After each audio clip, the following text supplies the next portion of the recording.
Rasul ketika mengetahui tertawaannya para sahabat itu terkait dengan betis sahabat Abdullah bin Mas'ud, mukanya langsung memerah. Rasul langsung menghentikan tawanya para sahabat. Dengar ya kalian semua, tuh betis yang kalian tertawakan, setengahnya saja nanti di akhirat kalau ditimbang kebaikannya akan lebih berat daripada Jabal Uhud. Terdiam semua sahabatnya. Alhamdulillahirabbil alamin, segala puji bagi dan milik Allah Subhanahu wa taala yang dengan limpahan rahmatnya, curahan nikmatnya serta karunia-Nya yang tiada pernah terhingga Allah hadirkan dalam kehidupan kita. Begitu besar kasih sayang Allah terhadap diri setiap hambanya. Coba kita bayangkan, Allah tidak pernah memutus nikmat hadir dalam kehidupan kita, walaupun kita jelas banyak bermaksiat kepada Allah Subhanahu wa taala. Bahkan kita menyaksikan sendiri dalam kehidupan kita, berapapun dosa yang kita lakukan dalam sehari semalam itu tidak membuat Allah memutuskan rizkinya hadir dalam kehidupan kita. Itulah Ar-Rahman Ar-Rahimnya Allah Subhanahu wa ta'ala. Maka sesungguhnya itu mewajibkan kita semua untuk menjadi hamba Allah yang bersyukur. Ya, dan seorang mukmin pasti akan menjadikan keimanan dan ketakwaan mereka sebagai wujud rasa syukurnya.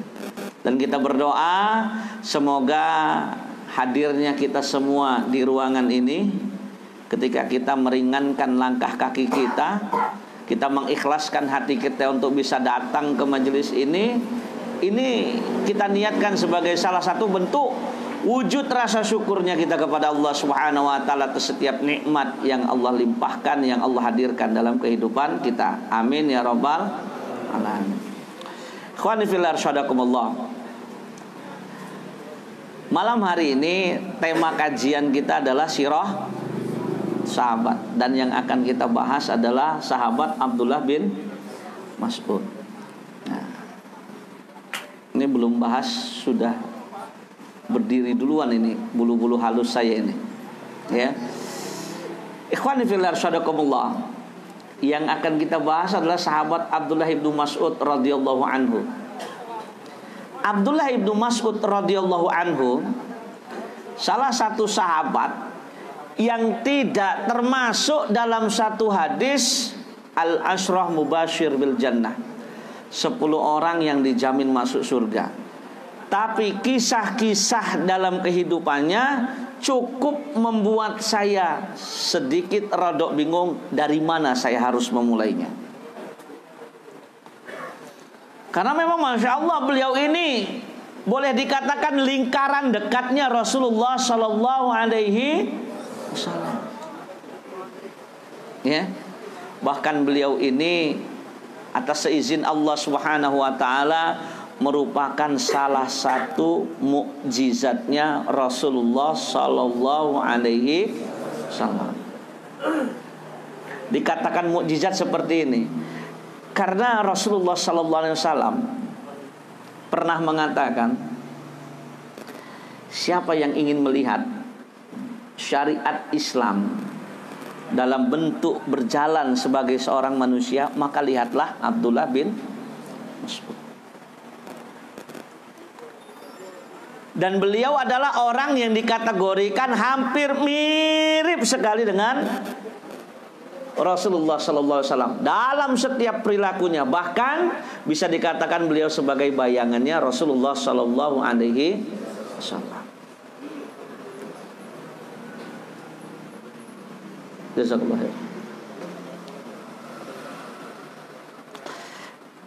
Ketika keagungan itu lahir dari seorang Abu Bakar As-Siddiq, orang mungkin akan mengatakan Abu Bakar itu sudah mulia, bahkan jauh sebelum beliau itu masuk Islam. Benar tidak? Bahkan ketika seseorang mengatakan bagaimana begitu luar biasa ketegasan, kewibawaan seorang Umar bin Khattab yang ditakuti oleh lawannya dan disegani oleh setiap kawannya, orang sudah tahu, karena sebelum masuk Islam pun orang sudah tahu bagaimana julukannya Umar bin Khattab, jagoannya pasar ukad nih. Belum pernah ada yang bisa ngalahin beliau dalam gulatnya. Bahkan jauh sebelum itu, ya, Utsman bin Affan itu sudah terkenal dengan kedermawanannya. Termasuk Ali bin Abi Thalib. Artinya maksudnya apa? Ini luar biasa, kemuliaan ini hadir dari seseorang yang deskripsinya tubuhnya pendek, kurus, warna kulitnya hitam. Seorang pengembala kambing milik Uqbah bin Abi Mu'ayth. Luar biasanya karena kemuliaan itu lahir dari seseorang yang tidak diduga oleh manusia sama sekali. Makanya kita diperintahkan, bahkan dalam bahasa Arab itu ada pepatah yang mengatakan la tahtakir mandunaka falikulli syai'in maziyah. Jangan pernah kita memandang remeh, jangan kita memandang hina kepada orang-orang yang menurut kita status derajat sosialnya tuh di bawah kita. Kenapa? Karena bisa jadi setiap orang itu memiliki maziyah, termasuk pengembala kambing ini. Bahkan di kemudian hari beliau ini dijuluki sebagai syariat Islam yang berjalan. Ya. Jadi kalau orang ngelihat Abdullah ibnu Mas'ud, ya itulah Islam. Islam tuh ya kayak gitu aturannya. Modelnya tuh ya seperti itu orangnya. Orang yang menerapkan semua aturan syariat Islam dalam kehidupannya salah satunya ya sahabat Abdullah ibnu Mas'ud.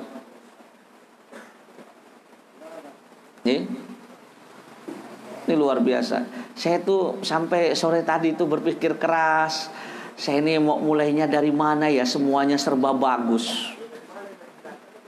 Semuanya serba bagus. Yang ingin diceritakan dari beliau dari mana? Maka karena kita belajar sirah, kita mulai dari semenjak dia masuk Islam.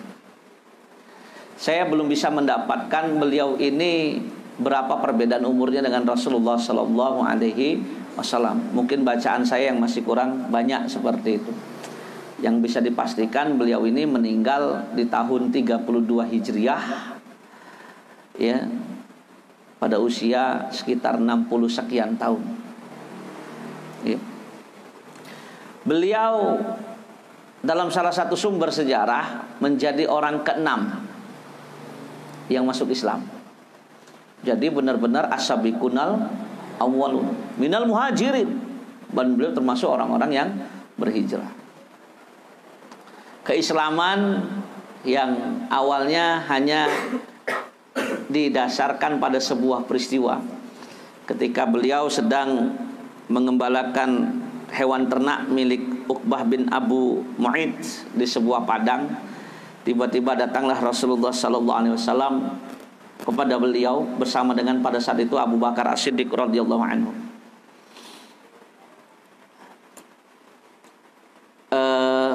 Hewan-hewan ini milik kamu? Bukan, kata Abdullah bin Mas'ud. Pada saat itu masih muda sekali. Milik majikanmu? Betul. Ya. Apakah hewan-hewan ini mempunyai susu? Rupanya Rasul aus. Ada. Tapi amanahnya ke saya cuman dalam hal mengembalikan saja, bukan dalam hal memerah susu. Dia nggak berani karena nggak diizinkan. Maka kata Rasulullah SAW, kalau begitu izinkan saya untuk minta ditunjukkan mana kambing yang belum pernah mengeluarkan air susu. Artinya masih belum pernah hamil. Orang biasa orang lagi. Kambing itu biasanya kan keluar susu apabila dia telah melahirkan anak. Maka dikasih kambing yang kurus, yang peot, tapi betina. Maka Rasulullah SAW biidznillah, dengan izin Allah, beliau usap itu kantung apa? Si kantung apa nyebutnya ya? Gak enak ini, live Facebook lagi masalahnya ya. Yang tempat ngeluarin air susunya itu diusap sama Rasulullah. Tiba-tiba menggembung. Ya, jangan ngebayangin lah, jomblo kan banyak jomblo di sini. Ngegembung. Maka Rasul dengan tangannya diperah. diperah. Setelah itu beliau minum. Setelah beliau minum, beli kasih ke Abu Bakar.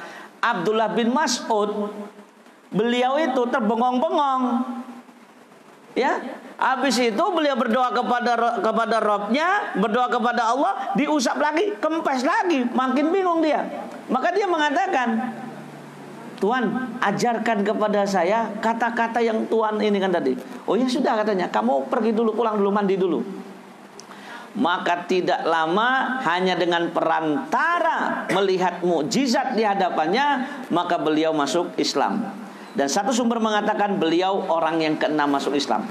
Beliau sudah masuk Islam bahkan sebelum Rasulullah SAW berdakwah secara sembunyi-sembunyi di rumahnya sahabat Arqam bin Abi Arqam.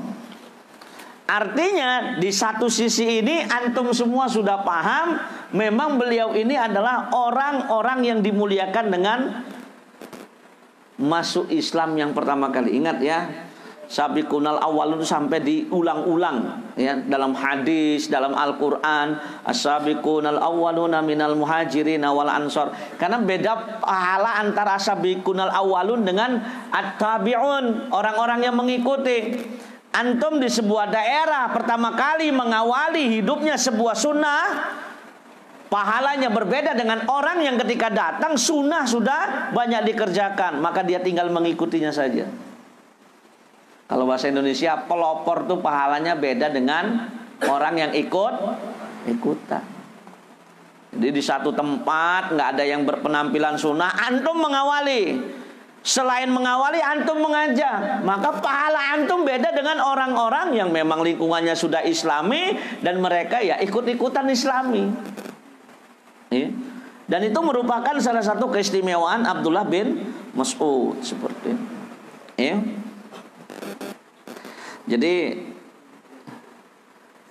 Rasulullah SAW melihat tampangnya Abdullah bin Mas'ud ini, beliau mengatakan, sungguh kamu wahai pemuda akan diberikan oleh Allah Subhanahu wa taala ilmu.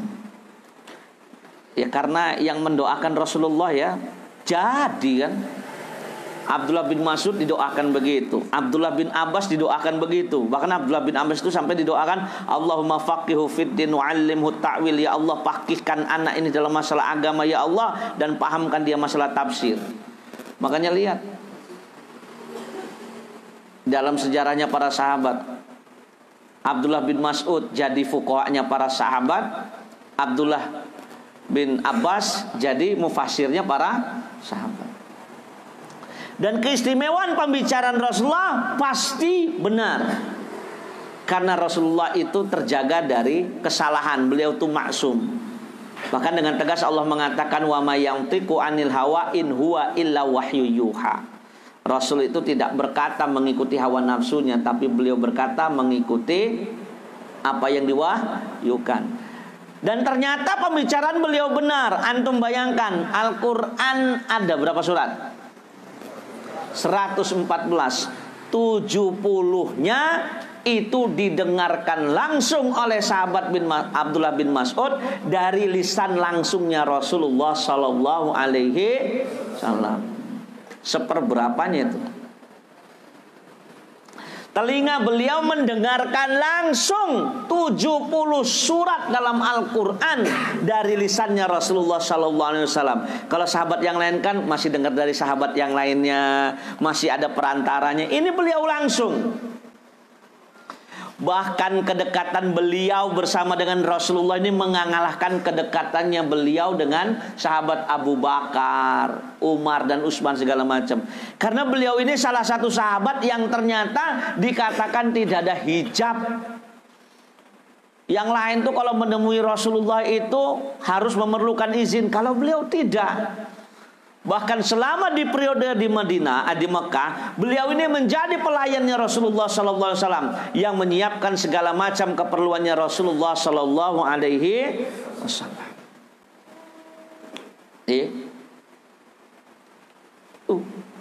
Istimewaannya.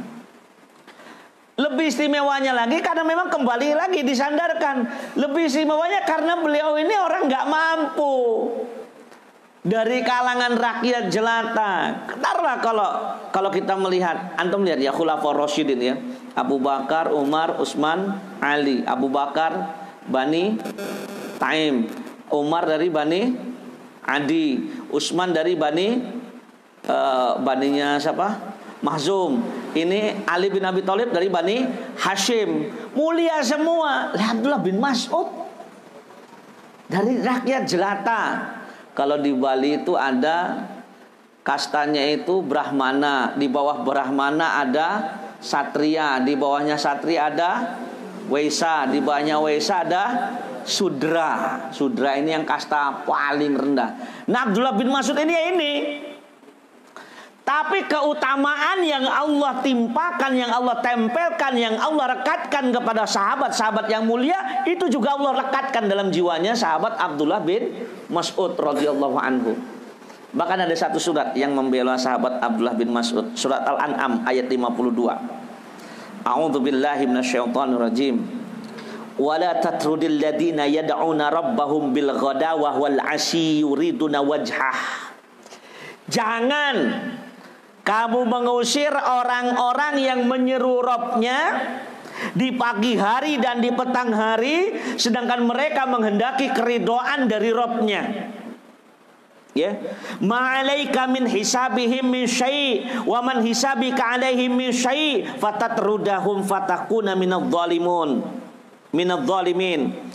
Kamu tidak akan memikul tanggung jawab sedikit pun terhadap perbuatan mereka, dan mereka pun tidak akan memikul tanggung jawab sedikit pun terhadap perbuatanmu, yang menyebabkan kamu berhak mengusir mereka sehingga kamu termasuk orang-orang yang zalim. Surat Al-An'am ayat 52 ini turun terkait dengan sahabat Abdullah bin Mas'ud dan beberapa rekannya. Pada saat peristiwa apa? Pada saat ketika orang kafir Quraisy lagi berkumpul. Ingat, mereka berkumpul berdasarkan nasab, mereka berkumpul berdasarkan kasta, mereka berkumpul berdasarkan status sosial. Kalau zaman jahiliyah dulu, kalau antum kastanya Sudra pengen ngobrol bareng dengan orang Brahmana pasti diusir. Kira-kira begitulah.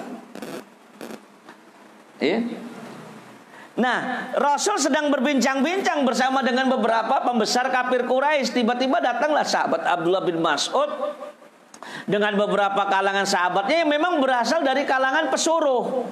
Pada saat itu, apa kata Abu Jahal CS ini Pak katanya? Itu tolong itu orang-orang itu usir dari majelis kita. Nggak pantas dia mengeluarkan pembicaraannya di sini. Begitu Pak. Langsung kontan Allah menurunkan kepada Nabi Muhammad ayat ini. Karena awalnya Nabi Muhammad mengikuti harapan Nabi Muhammad, kalau disingkirkan beliau bisa fokus berdakwah kepada para pembesar. Tapi ternyata tidak. Ditegur langsung oleh Allah Subhanahu wa taala. Tidak pantas kamu mengusir. Siapa yang diusir? Ya Abdullah bin Mas'ud dan rekan-rekannya. Enggak pantas. Mereka itu menyeru Rabb-nya di pagi hari, di sore hari, hanya mengharapkan wajah Rabb-nya, libtigha'i wajhillah. Jadi istimewa sekali sahabat Abdullah bin Mas'ud ini. Dibela langsung oleh Allah Subhanahu wa taala. Bahkan lebih hebatnya lagi, lebih hebatnya lagi, beliau dengan kerendahan status sosial. Ingat ya, di kalangan Arab jahiliyah status sosial itu menjadi sebuah keagungan tersendiri. Ya, makanya saya pernah cerita sama antum, Julaibib itu nggak tahu siapa bapaknya, siapa ibunya, itu aib besar kan? Aib besar sekali. Abdullah bin Mas'ud, antum bayangkan, saya ulangin lagi ya deskripsinya. Kalau tadi ada yang kurang bisa menyimak nih. Kurus, kecil, pendek, hitam.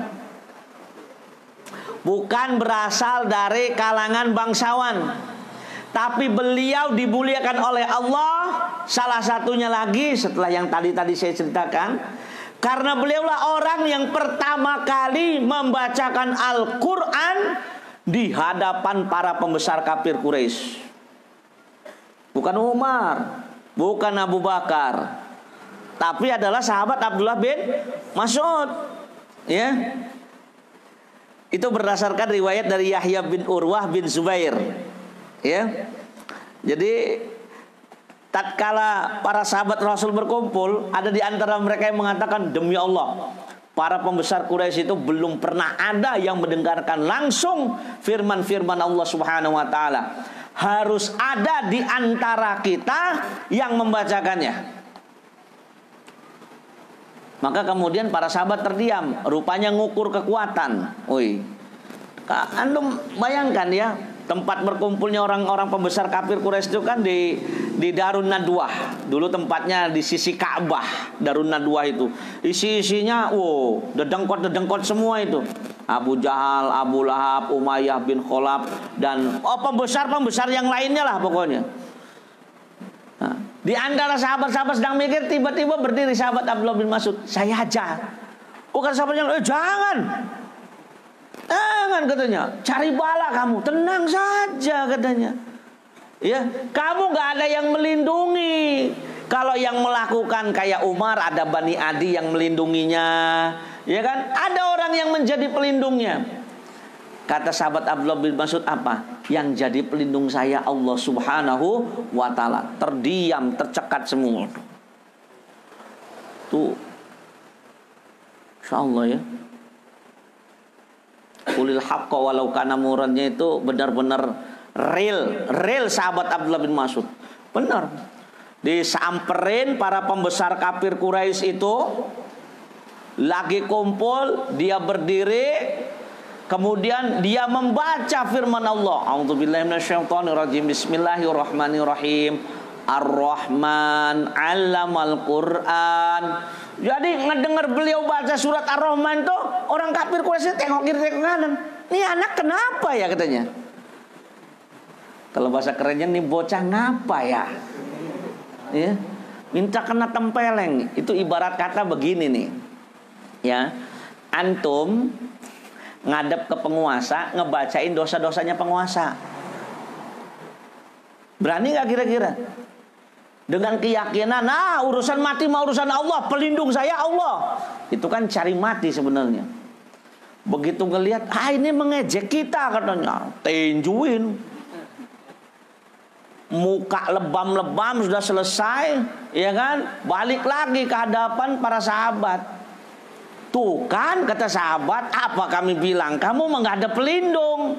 Karena ingat ya, di zaman jahiliyah dulu, selemah-lemahnya orang, tapi kalau dia bersekutu dengan satu bani, kemudian bani itu memproklamirkan, ini orang berada di bawah perlindungan kami, nggak ada yang berani melanggar haknya.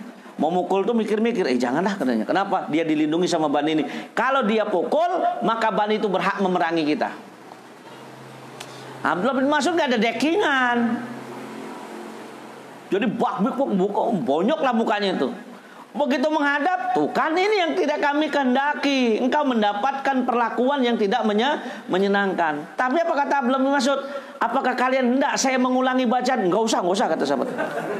Nekat bener katanya. Enggak usah katanya. Ya, kamu sudah membacakan sesuatu yang tidak mereka senangi, udah enggak apa-apa katanya. Orang yang pertama kali membacakan, memperdengarkan Al-Quran dengan lantang di hadapan orang kafir Quraisy, ya namanya sahabat Abdullah bin Mas'ud. Seperti itu ya, Masya Allah, luar biasa ya. Ini kecil-kecil cabai rawit. Dan lebih hebatnya, tadi saya sudah mengulas sedikit, beliau ini semua peri kehidupannya sama persis dengan Rasulullah. Jadi beliau itu plak-plak ikut Rasulullah. Makanya ketika Rasulullah SAW itu wafat, Rasulullah SAW wafat, kemudian berlalu masa bertahun-tahun, beliau menemukan ada sekelompok kecil penduduk Madinah berzikir di pojok-pojok tempat dengan cara memindahkan batu.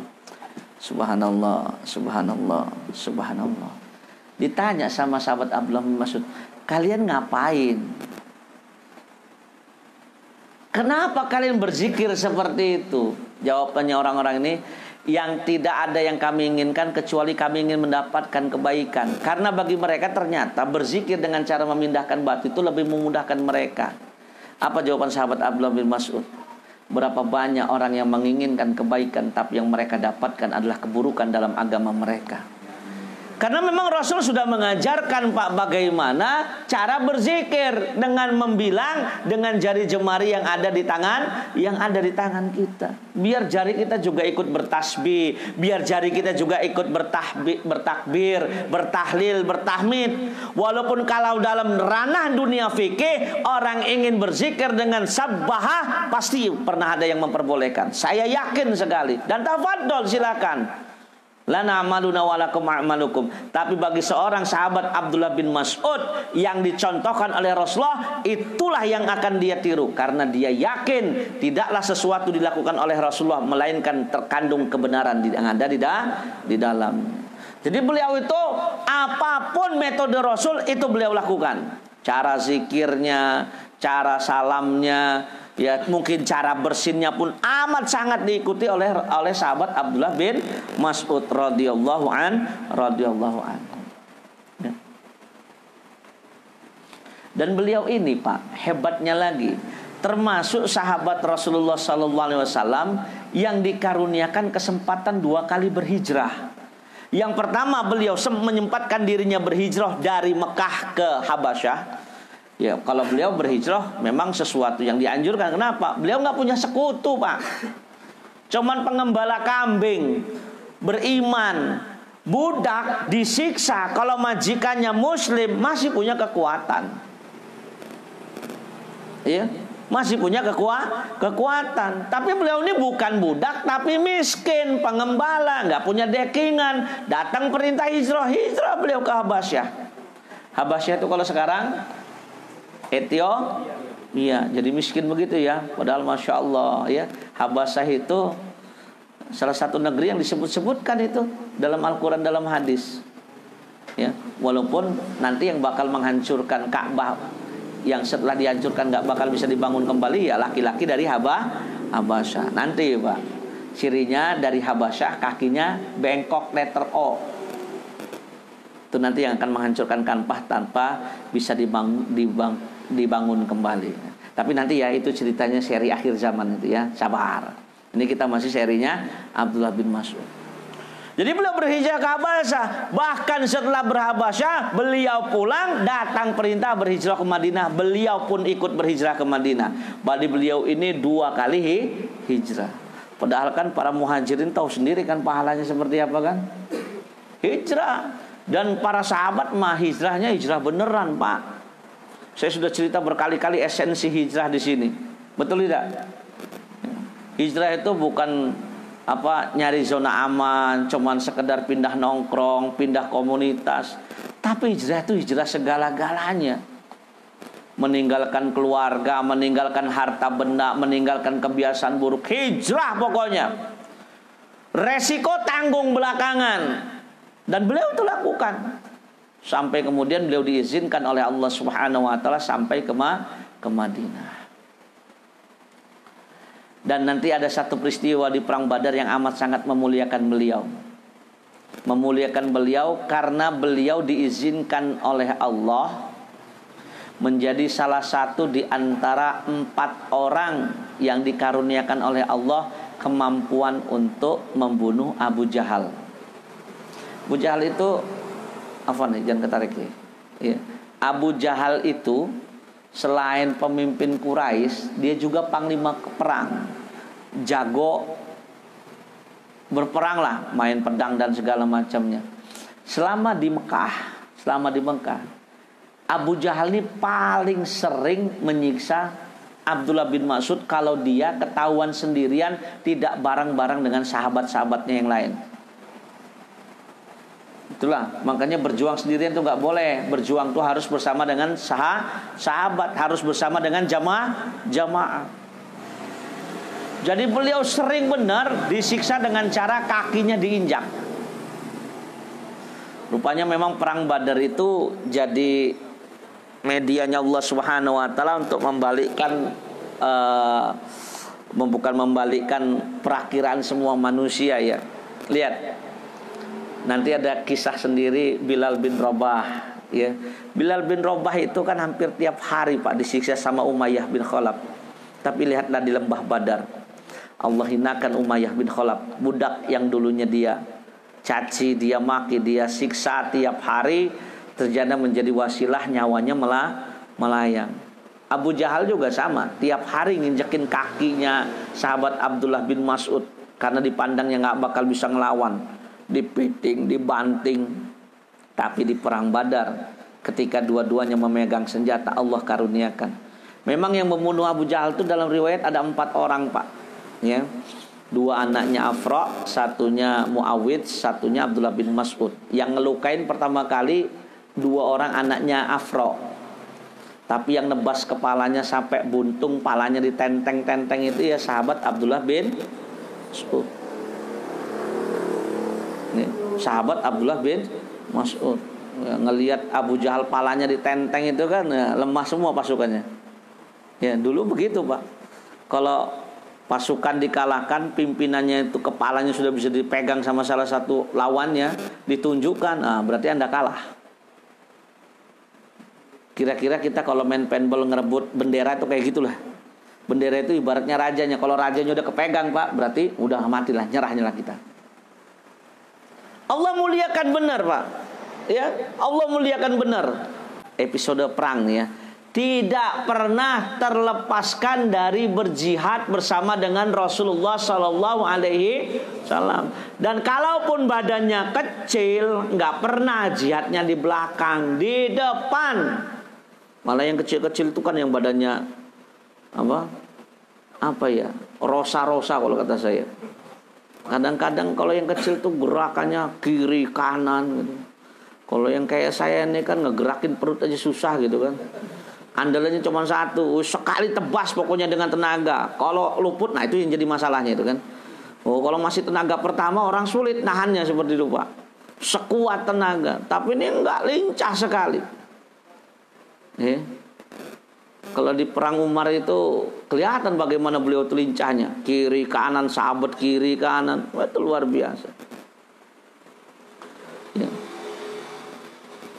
Dan kalau dalam sirah antum tidak mendapatkan ada sahabat yang tidak berperang, nah itu bukan sirah namanya. Karena salah satu syarat bisa disebut sebagai seorang sahabat Nabi Muhammad SAW apabila dia pernah berjihad bersama dengan Rasulullah. Jadi beliau ini adalah orang, sesosok manusia yang juga tidak akan pernah luput berjihad bersama dengan Rasulullah Sallallahu Alaihi Wasallam. Jadi masya Allah, ya, beliau tuh berjihad di jalan Allah, tidak pernah absen, ya, senantiasa mengiringi Rasulullah Sallallahu Alaihi Wasallam. Ya, selesailah episode jihadnya, ya. Dan di antara sekian banyak keistimewaannya kembali adalah beliau dianugerahkan oleh Allah Subhanahu wa taala, dianugerahi oleh Allah Subhanahu wa taala kemampuan untuk membaca Al-Qur'an yang kalau bacaannya terdengar maka terdengar segar seperti saat diturunkan. Jadi kata Rasulullah, model bacaannya sahabat Abdullah bin Mas'ud ini sama seperti apa yang diturunkan oleh Jibril alaihissalam kepada Rasulullah Sallallahu Alaihi Wasallam. Makanya sahabat Abdullah bin Mas'ud itu sering diminta oleh Rasulullah Sallallahu Alaihi Wasallam untuk membacakan Al-Quran di hadapan Rasulullah Sallallahu Alaihi Wasallam. Ya. Awalnya beliau mengatakan, ya Rasulullah, patutkah saya membacakan Al-Quran di hadapanmu, sedangkan Al-Quran itu sendiri turun kepadamu. Maka kata Rasulullah, saya ingin mendengarkannya dari orang lain. Padahal Rasul ingin mengenang bagaimana saat-saat momentum Al-Quran itu diturunkan. Karena kalau yang baca sahabat Abdullah bin Mas'ud, seakan-akan ayat itu baru saja diturunkan oleh Jibril alaihissalam atas perintah Allah Subhanahu wa taala kepada beliau Rasulullah sallallahu alaihi wasallam. Dan Rasulullah sallallahu alaihi wasallam itu beliau menangis ketika dibacakan Al-Qur'an di hadapan beliau, yang membacakan adalah sahabat Abdullah bin Mas'ud. Apalagi kalau sampai pada ayat surat An-Nisa ayat 41. Fa kaifa idza ji'na min kulli ummatin bisyahid wa ji'na bika 'ala haula'i syahida. Nangis beliau, cukup Abdullah, cukup. Karena beliau teringat bagaimana Jibril menurunkan ayat ini dan pesan yang mendalam terkait dengan ayat tersebut. Ya. Maka bagaimanakah halnya orang-orang kafir nanti apabila kami mendatangkan seorang saksi yaitu Rasul dari tiap-tiap umat dan kami mendatangkan kamu wahai Muhammad sebagai saksi atas mereka. Nabi Muhammad sedih dengar ayat itu. Ya Allah, saya harus bersaksi atas kekufuran umat saya. Wah, saking sayangnya Nabi Muhammad SAW terhadap umatnya. Dan beliau lebih terharu mengharu biru kalau yang membacakan sahabat Abdullah bin Mas'ud. Dan mungkin yang paling fenomenal ini menurut saya, ketika beliau diperintahkan oleh Rasulullah memotong kayu siwak dari pohon arak. Siwak itu dari pohon arak, Pak. Jadi beliau itu manjat pohon. Karena angin lagi bertiup kencang, jubah beliau itu tersingkap. Nah, tadi kan saya sudah katakan, orangnya hitam, pendek, kurus. Jadi pas ininya terbang, si jubahnya terbang, betisnya kelihatan. Karena kayak, mohon maaf, saya tidak bermaksud melecehkan, tapi biar memudahkan bahasa. Tapi karena kakinya sahabat Abdullah bin Mas'ud, kalau bahasa sekarang seperti kaki meja saking kecilnya, para sahabat yang lain mentertawakan. Rasul bingung, kalian ini ketawa kenapa? Itu Rasul, kecil banget ya betisnya sahabat Abdullah bin Mas'ud. Beliau mentertawakan fisik yang dianggap oleh mereka kurang berbobot. Ya mungkin kecil amat, kayak orang kurang makan. Ya kayak orang kurus, lihat orang kurus. Ngeliat orang kurus naik chopper itu kan kadang-kadang mustahil ya. Settingan apa enggak itu? CC-nya besar. Orang kurus ngegas itu melayang, nggak pakai kayak Tom dan Jerry itu. Kalau kayak saya naik chopper CC-nya minimal 150, orang masih percaya ya. Mantep bawaannya ya, 90 kilo kan. Berat, aduh, krempeng misalkan, ya kan. Ya. Jadi diejek itu sahabat Abdullah bin Mas'ud. Rasul ketika mengetahui tertawaannya para sahabat itu terkait dengan betis sahabat Abdullah bin Mas'ud, mukanya langsung memerah. Rasul langsung menghentikan tawanya para sahabat. Dengar ya kalian semua, tuh betis yang kalian tertawakan, setengahnya saja nanti di akhirat kalau ditimbang kebaikannya akan lebih berat daripada Jabal Uhud. Terdiam semua sahabatnya. Rasul kalau ngomong bohong nggak? Nggak. Tapi sahabat yang lain akhirnya terdiam. Betis ada dua, separuh aja, satu biji betisnya Abdullah bin Mas'ud itu kata Rasulullah, ditimbang kelak nanti di akhirat, kebaikannya beratnya Jabal Uhud itu kalah. Antum tahu berapa lebarnya Jabal Uhud? Jabal Uhud itu jejerannya Pak, saya baca sejarahnya 11 sampai dengan 12 kilo. Mungkin kayak Bukit Barisan lah ya. Dan ciri khasnya hitamnya bukan main, bebatuannya. Qadarullah, alhamdulillah saya sudah diizinkan berkali-kali untuk melihatnya. Ya. Termasuk saya ngebayangin, sebelah betisnya sahabat Abdullah bin Mas'ud. Ini Jabal Uhud ini kalau ditimbang berapa triliun ton kali ya? Apa berapa miliar ton seperti itu. Ya gugusan gede. Separohnya aja kalah tuh Jabal Uhud. Artinya apa? Nih orang benar-benar akan bertetangga dengan Rasulullah Sallallahu Alaihi Wasallam. Ya, karena pahalanya begitu besar. Ya, nih keistimewaan yang Rasulullah Sallallahu Alaihi Wasallam berikan kepada beliau. Makanya Rasul itu Pak, ketika hendak sakit menuju kepada mautnya, beliau pernah bersabda kepada para sahabatnya, ikuti dua sahabat sepeninggalanku, sahabat Abu Bakar dan Umar, dan ikuti petunjuk nasihatnya Amr bin Yasir, dan pegang teguhlah nasihatnya Abdullah bin Mas'ud. Pegang teguhlah nasihat sahabatnya Abdullah bin Mas'ud. Wah, dua orang dengan kemuliaan nasab disandingkan dengan dua orang yang nggak ada kemuliaan nasab. Abu Bakar Umar disandingkan dengan Amr bin Yasir dan Abdullah bin Mas'ud. Amr bin Yasir belum saya ceritakan ya. Nah, ini sama, ini miskin juga ini. Tapi nantilah ada episode sendiri seperti itu. Ya. Dan ikhwani fillah syadakumullah, lebih hebatnya sahabat Abdullah bin Mas'ud ini, di tengah-tengah kemasyhurannya, beliau yang pernah menjabat guru sekaligus menteri di kota Kufah, yang tidak pernah orang Kufah mengeluh-elukan seorang ulama sebelum dan sesudahnya seperti mereka mengeluh-elukan sahabat Abdullah bin Mas'ud, yang pernah berjalan suatu hari tiba-tiba diikuti sama orang-orang. Sebenarnya kan mereka ikut niatnya baik karena pengen mulazamah. Berhenti, kalian ngapain ngikutin saya? Kami ingin bersama dengan kamu. Jangan, gak usah ngikut saya. Kenapa?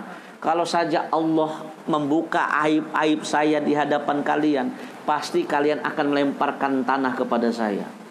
Ini kan bentuk rasa tawaduknya seorang Abdullah bin Mas'ud di hadapan manusia yang lainnya.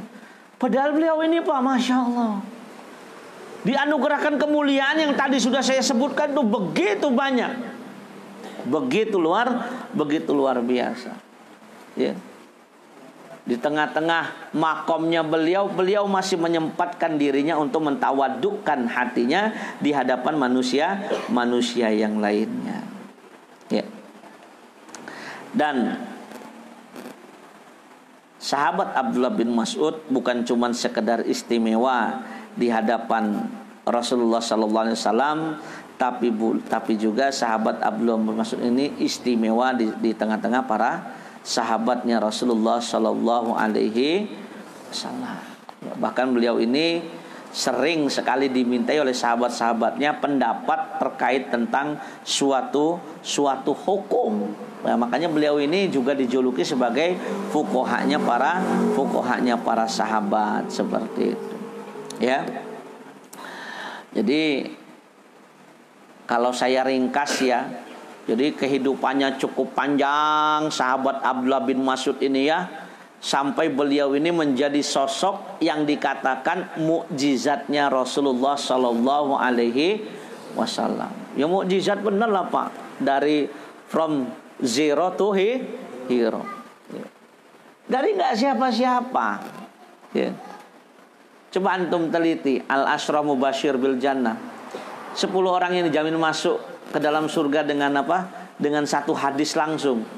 Itu kan kalau diteliti sama antum 10 orang itu kan rata-rata nasabnya mulia semua itu. Ya. Abu Bakar, Umar, Utsman, Ali, Abu Ubaidah, kemudian Abdurrahman bin Auf, Thalha bin Ubaidillah, Sa'ad bin Abi Waqqas, Zubair bin Awam, Sa'id bin Zaid. Ini 10-10-nya ini orang yang mulia semua. Tapi Abdullah bin Mas'ud beliau bisa nyodok menyamai mereka dengan segala macam keterbatasannya. Intinya di mana? Intinya di keimanannya. Dan beliau sudah langsung menyambarnya ketika beliau menyaksikan mukjizat yang pertama kali. Makanya bagi saya, kepada kita semua, saya dan antum semua, kalau kita mendapatkan kebenaran dari Al-Quran, Al-Haqqu min Rabbika fala takunanna minal mumtarin, maka jangan jadi orang yang ragu. Biar Allah anugerahkan kepada kita sebagaimana apa yang Allah anugerahkan kepada sahabat Abdullah bin Mas'ud. Beliau tuh cuma ngelihat, mohon maaf ya, wadah susu dari kempes dari kempes menjadi menjadi ngembung, terus keluar air susunya, kemudian dipegang lagi, kempes lagi. Beliau langsung yakin orang yang bisa melakukan ini bukanlah seseorang yang pandai bersihir, tapi seseorang yang ditolong oleh Robnya. Maka beliau minta kepada Rasulullah agar diajarkan kalimat-kalimatnya. Kalimat apa? Kalimat penyerahan. 2 bentuk kalimat syahadat. Asyhadu alla ilaha illallah wa asyhadu anna Muhammadar Rasulullah. Artinya kalau sejarah yang tadi saya katakan saya duga benar, beliau adalah orang orang yang masuk Islam pertama kali menjadi urutan yang keenam, berarti dia adalah orang-orang yang mampu menyetarakan dirinya dengan sahabat-sahabat sekali bersahabat Abu Bakar. Kan yang pertama kali masuk Islam itu Khadijah, ya, kemudian Zaid bin Harisah, Ali bin Abi Thalib, dan sahabat Abu Bakar As-Siddiq, 4, ya. Nomor 5, nomor 6-nya ini, nah nomor 6-nya ini siapa? Sahabat Abdullah bin Mas'ud, ya, pengembala kambing, ya, yang nggak pernah ragu dengan ajaran dari Nabi Muhammad Sallallahu Alaihi Wasallam. Maka seharusnya begitu terhadap kita pun. Kita tiru sahabat-sahabat tuh nggak pernah ada dari dalam diri mereka sifat keraguan terhadap nubuah. Kita juga harus begitu. Ketika kita mendapatkan sebuah pemahaman disandarkan kepada Al-Quran dan Sunnah, kita melihat, oh ini valid, ikuti, pegang, adu alaiha bin nawajid, gigit dengan gigi geram, jangan lepaskan lagi. Karena banyak orang sudah kenal sunnah, diuji oleh Allah dengan sedikit ujian, kemudian dia lepaskan. Di tempat pengajian si ngangguk-ngangguknya mantep, begitu sudah pulang dihadapkan dengan realita, aduh, kayaknya ustadz itu terlalu tergesa-gesa. Ustadznya yang disalahin. Ya, ustadz itu terlalu tergesa-gesa mengatakan saya ini harus berhijrah. Padahal dia bertanya, Ustadz, Anda ini kerja di bank konvensional, apa yang harus dia lakukan? Hijrah sekarang. Harus hijrah sekarang. Nggak nunggu dapat kerjaan yang lain, Ustadz. Itu namanya bukan hijrah. Ada kan, Ustadz, Anda pengen keluar tapi nanti, Ustadz, ya kalau nunggu dapat kerjaan, itu bukan hijrah, bukan hijrah namanya. Itu antum bermain di zona amannya namanya. Hijrah tinggalin, jelas hukumnya, sahih, sorry maknanya ataupun riwayatnya sudah sami'na wa ata'na, kita tinggalkan karena ketakutan kita kepada Allah. Nanti kata Rasulullah, man taraka syai'un lillah abdalallahu bi khair. Barang siapa meninggalkan sesuatu karena Allah, Allah akan berikan dia jauh ganti yang jauh lebih baik. Ingat gak kisahnya sahabat Mus'ab bin Umair kemarin? Dia tinggalkan keluarganya, dia tinggalkan hartanya, dia tinggalkan kemewahannya demi kecintaannya kepada Allah dan Rasulnya. Allah muliakan beliau. Saking sayangnya beliau dengan sahabat Mus'ab, beliau sampai disolatkan 70 kali oleh Rasulullah SAW pada saat beliau terbunuh syahid di perang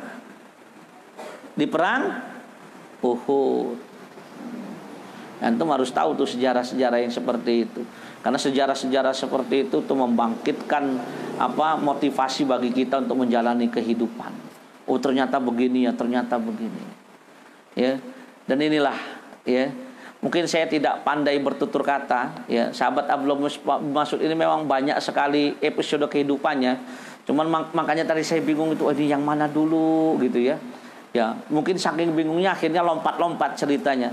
Tapi inilah, ya, kalau antum pengen lebih dahsyatnya lagi, ya beli buku sejarah, antum baca, belajar, terhanyut bersama dengan sahabat Abdullah bin Mas'ud. Ya. Dan satu, beliau ini termasuk orang-orang yang Allah takdirkan memang miskin, tapi beliau tidak pernah mengeluhkan kemiskinannya. Karena untuk mulia di hadapan Allah enggak harus kaya, miskin kaya semuanya berharga di mata Allah kalau diterima dengan ikhlas, ya. Tapi mungkin ini dulu materi yang bisa saya sampaikan pada kesempatan malam hari ini. Mudah-mudahan bermanfaat. Barakallahu fikum. Subhanakallahumma wa bihamdika asyhadu an la ilaha illa anta astaghfiruka wa atubu ilaik. Aqulu qouli hadza wa billahi taufiq wal hidayah. Assalamualaikum warahmatullahi wabarakatuh.